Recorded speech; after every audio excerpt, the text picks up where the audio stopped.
کاک بەختیار چۆنی؟ سەلامەت خۆش بی زۆر سپاس. باشی کاک بەختیار. وەڵڵا باشم الحەمدولله. کاک بەختیار قادر نادرم جار قسەمان کرد لەگەیەک. بەڵێ فەرموو کە حەزی. کاک بەختیار پرسیارە ئەنگۆشتەکان لە ئەو بانکخوازە ئیسلامیەکە کردبوو ناوی عومەر فەقێیە ئەو سندیکە؟ بەڵێ. چۆنە ئەو شکایەتتان کردیانی؟ وەڵڵا لەبەرەوەی ناوی پارێزەرانی ناوزڕاندیە لێ. کوو پارێزەرانی چی زڕاندیە؟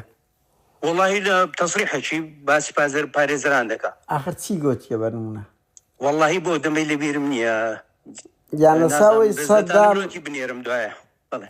ئەی ڕێی چی لەسەر ئەوەی خەڵک ئەتۆکو سەرۆژ سندیکا کاک ئەوە بنەماڵەی سەدام لە هەولێرن بنەماڵەی سەدام لە هەولێرن کەس قسەیان لەگە ناکە دێت سە تەلەڤیزیۆنی کاک بەختیار کورە ئەی بوو کورە کاکەت سەرۆژ سندیکای لۆی دەکەینەوە براکەمەوە کو دەکرێ کورە کاک بەختیار بە قوربان